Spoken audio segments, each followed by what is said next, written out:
એવી ભૂમિ અભિનંદન જુઓ કે એને વંદન કરવા જેવી વસ્તુ છે. એની માલપા અત્યારે આપણે અંબારામ મહારાજનો જે અમરવડ છે એના સાયા નીચે આપણે બેઠેલા છે, પણ આશ્રય કોનો છે? મથુરભાઈ. આસન મથુરભાઈનું છે, ત્યાં આપણે સૌ બેઠેલા.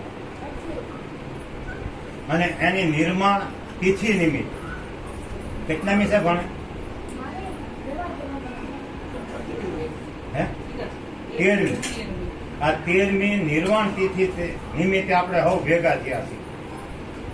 અને કુળદેવી પુતળીબા એનાથી જ કુળ વધ્યું. આ કુળદેવી. બાકી બીજી કુળદેવી ગમે એવા હશે, ગમે એવી આરતી ધૂપ ગમે એવા નિવેદ કરશો તો એ કુળ વધે એવું. ઈ કુળદેવી થી 3 દીકરા અને ઈ 3 કુળ વધુ લાવ્યા, જ્ઞાની કુળ વધુ સારું. મહાપુરુષો આને કુળદેવી કહેવામાં આવ્યા છે. અને મહારાજે કીધું ખોબા જવડું સુરત અને મહાન બન્યું.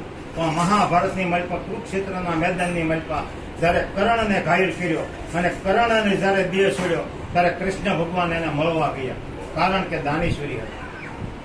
એટલે છેલ્લે સવાય જેને દર્શન દેવા ગયા છેલ્લે સવાસે ત્યારે કીધું કે કર્ણ માગ. તો કે ભગવાન કોઈ વસ્તુ માગવી નથી, કોઈ વસ્તુ માગવું તો કે નહીં, હું છેલ્લે સવાસે તને મળવા આવ્યો. એટલે એ વખતે કૃષ્ણને ભગવાનને કહે છે તો અમને 3 ભારોનો મિલાપ કરાવો. કોણ કહે છે? કરણ કહે છે. કરણ કોણ હતો? સૂર્યપુત્ર. તાપી કોણ છે? સૂર્યપુત્રી. અશ્વિની કુમાર છે, સૂર્યપુત્ર છે. આ 3 ભારોનો સુરતની માલપા મિલાપ કરે છે. આ કર્ણાવતી નગરી છે. ઇતિહાસ આપણો બોલે કર્ણાવતી નગરી.